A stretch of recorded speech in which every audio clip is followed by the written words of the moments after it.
Salut à tous, bienvenue dans cette nouvelle vidéo. On va évoquer l'actualité mercato du Paris Saint-Germain. Nono est avec nous, salut Nono. Salut Sacha. Alors on va commencer avec les propos de Nasser Al-Khelaifi sur le départ de Neymar Junior. Il est forcément difficile de dire au revoir à une légende du club, ce que Neymar sera pour toujours. Je n'oublierai jamais le jour où il est arrivé au Paris Saint-Germain, ni ce qu'il a apporté à notre club et à notre projet au cours des 6 dernières années. Nous avons vécu des moments extraordinaires. Alors moi Nono, j'ai une question très simple. De quel moment extraordinaire il parle et comment peut-il parler de légende? Plutôt une légende d'infirmerie, non? Ben légende non, joueur éblouissant oui, le peu qu'on a vu c'était exceptionnel, surtout la première année. Bon ben c'est tout, il n'a pas atteint ses objectifs, il nous a pas fait passer un palier, blessure sur blessure. Voilà, ben Nasser comme d'habitude, langue de bois. Comme avec Mbappé, pour Neymar c'est pareil, langue de bois. Alors c'est officiel, hein, Neymar quitte le Paris Saint-Germain et rejoint Al Hilal, c'est officiel, il a été présenté. Donc voilà, et ben bonne chance à lui. Le Red Bull Leipzig aimerait récupérer Bernat en prêt avec option d'achat. C'est fait pour Leandro Paredes, 4 millions d'euros. C'est fait pour Renato Sanchez à la Roma. Prêt avec option d'achat obligatoire si Renato Sanchez joue 60% des matchs. Et avec les blessures récurrentes, Nono, j'ai bien peur que ce soit compliqué pour Sanchez d'arriver à l'option d'achat obligatoire qui serait de 12 millions d'euros. Ben écoute, a priori, ça va être difficile qu'il atteigne ces objectifs-là, mais il faut bien espérer pour lui que, parce que moi j'aime beaucoup ce joueur, hein, malgré tout, hein, et il faut bien espérer pour lui que qu'il puisse faire une saison entière. Qu'est-ce que tu penses des gens qui disent que le PSG a fait une erreur en vendant Paredes, qu'il aurait pu être utile cette saison pour Enrique?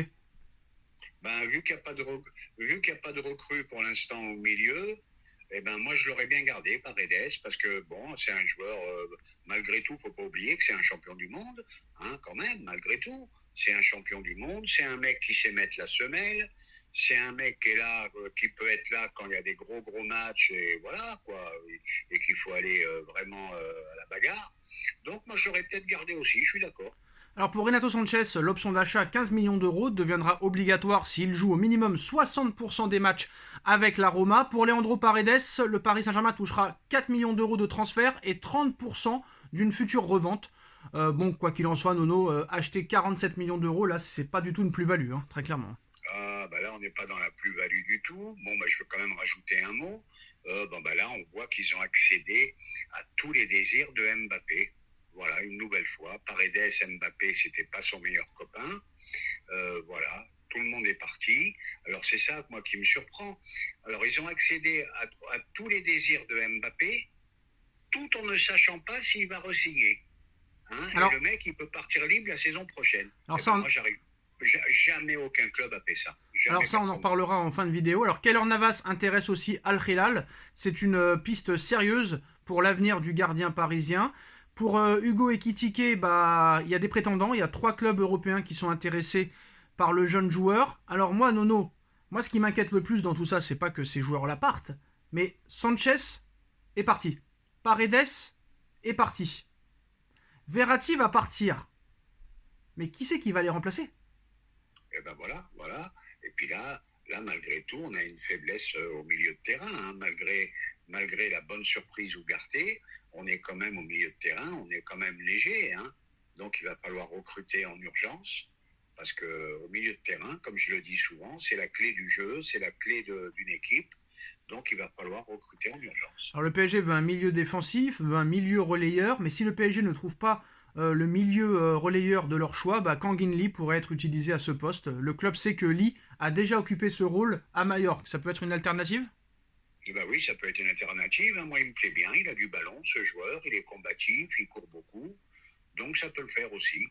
Moi je pense quand même qu'il faudrait, en plus d'un milieu relayeur, vraiment un milieu défensif pour accompagner Ugarte si surtout Marco Verratti s'en va, hein. Ah bah là, on est d'accord là-dessus. Là-dessus, vraiment, on est plus que d'accord. Donc Et voilà, moi, c'est mon dada depuis des mois que je parle avec toi. Le milieu, le milieu, le milieu. bon, il y a toujours des pistes pour l'instant, mais rien de concret.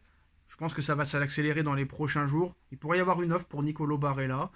Peut-être qu'ils vont tenter Pedri. Il paraît qu'ils ont fait une approche pour Gavi du Barça, mais lui veut rester au Barça, donc pour l'instant, ça ne pourra pas se faire.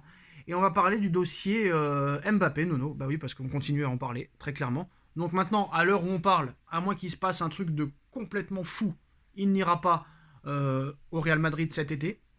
Pour plusieurs raisons déjà.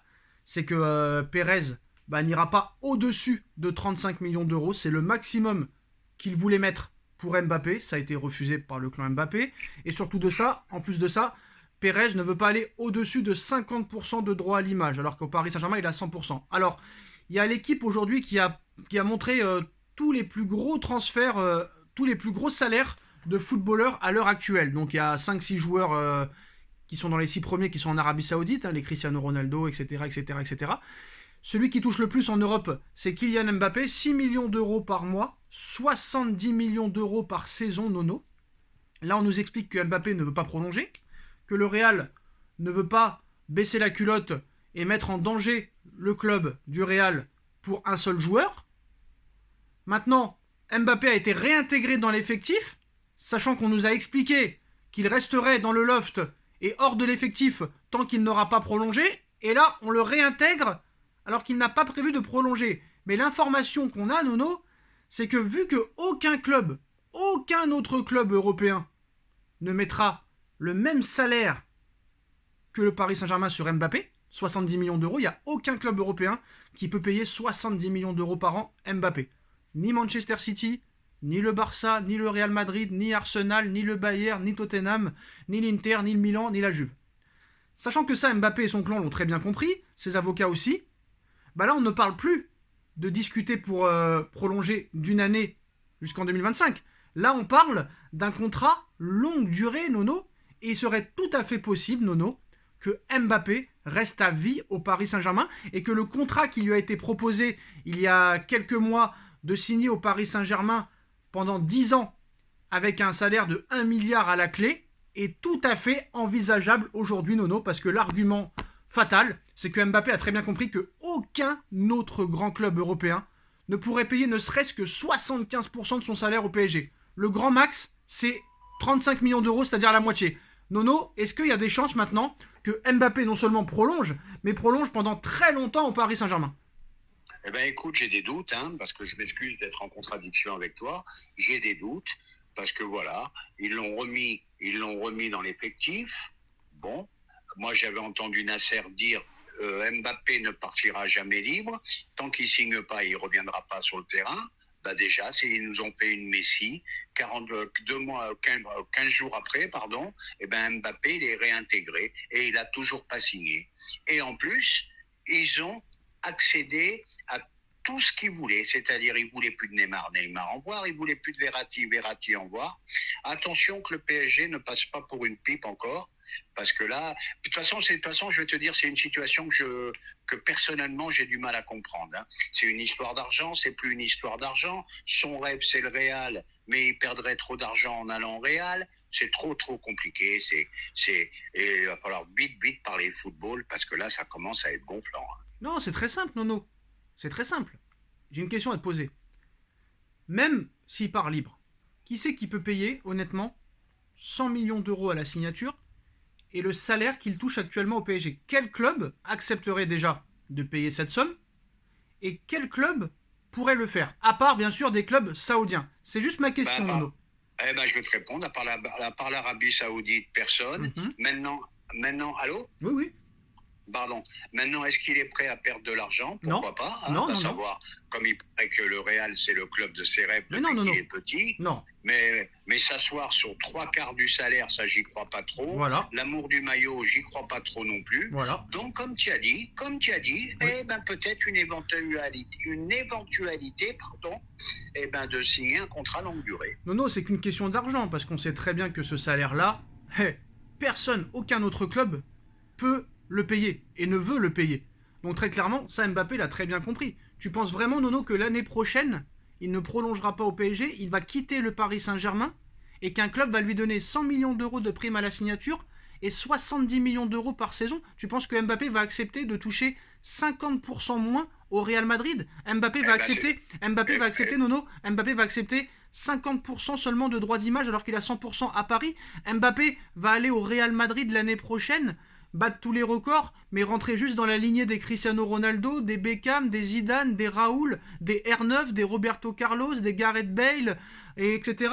Il sait très bien que là, à Paris, maintenant, c'est la seule vedette. Neymar est parti, Messi est parti, Ramos est parti, il a eu la tête des Sud-Américains, il a eu la tête des joueurs qu'il ne veut plus voir, il a eu la tête de Galtier. Très clairement, là, tout est fait pour que maintenant il prolonge de très longtemps. Et moi, mon avis, c'est mon avis, Nono. Hein. Après, je serais très surpris qu'il quitte le PSG pour toucher deux fois moins ailleurs. Il n'ira pas en Arabie Saoudite à l'âge de 25 ans. Donc moi, je pense maintenant qu'ils l'ont réintégré parce qu'ils ont eu des garanties, très clairement, qu'il allait prolonger pendant très longtemps, Nono. C'est mon avis. Et là, Nono, ils lui ont tout donné. Hein. Nono, ils lui ont tout donné, là, très clairement. Ils ont francisé l'équipe. Voilà, tu confirmes ce que j'ai dit un peu avant. Tu confirmes ce que j'ai dit un peu avant. Bon, tes arguments sont très bons, mais explique-moi pourquoi il n'a pas re-signé dès maintenant. Parce que je t'explique, Nono. Là, il parle plus maintenant de prolonger jusqu'en 2025. Là, maintenant, il parle d'un nouveau contrat qui est prévu, de plus longue durée, et le salaire va être renégocié, et les primes vont être renégociées, et la durée du contrat va être renégociée. On repart de zéro, en fait, Nono. Il n'est plus question de prolonger jusqu'en 2025. Il est question de prolonger au-delà de 2025, voire 2028, 2029, voire 2030, parce qu'il sait très bien qu'à Paris, c'est la voie royale. Tout est possible, Sacha. On ne peut pas en dire plus. Attendons la suite du feuilleton. Voilà, c'est pour ça que maintenant on parle d'un nouveau contrat, et c'est pour ça. Parce que là, très clairement, je ne le vois pas aller ailleurs, Nono, qu'à Paris, sachant qu'il n'y a aucun autre club qui pourront payer son salaire, Nono. T'es pas d'accord avec ça ? On est d'accord là-dessus, je l'ai dit 2000 fois. Et tu penses qu'il ira Ballon d'Or, 15 millions par an. Voilà, et tu penses qu'il ira en Arabie Saoudite à 25 ans ? Non, il ira à 32, 33 ans. Voilà. Sûr. Et en plus, on parle d'un truc, Nono, on a vu, mais après, bon voilà, faut le prendre avec des pincettes, hein, bien sûr. Mais bon, on ne sait pas quelle est réellement la durée de vie d'un entraîneur au Paris Saint-Germain, mais depuis l'ère Qatari, voilà, c'est entre 1 an et demi et 2 ans la durée de vie d'un entraîneur au Paris Saint-Germain. Et va savoir, tu sais très bien que Deschamps est en fin de contrat en 2024, mais il peut renouveler jusqu'en 2026. Donc potentiellement jusqu'en 2026, il peut être sélectionneur de l'équipe de France. Et va savoir que si c'est Enrique, ça se passe mal en 2024-2025. S'ils lui mettent Deschamps, entraîneur du Paris Saint-Germain, là je peux dire qu'il restera encore plus au PSG. Mais bon, ça c'est qu'une rumeur pour l'instant. Hein. On verra bien. Là, on va déjà s'occuper du cas de cette saison. Et on verra pour Deschamps après. Voilà les postos, c'est la fin de cette vidéo. Dites-nous en commentaire ce que vous en pensez. On like, on partage, on commente, on s'abonne. Merci Nono d'avoir été là et on se retrouve très vite pour une nouvelle vidéo. Tchuss. Tchuss, merci.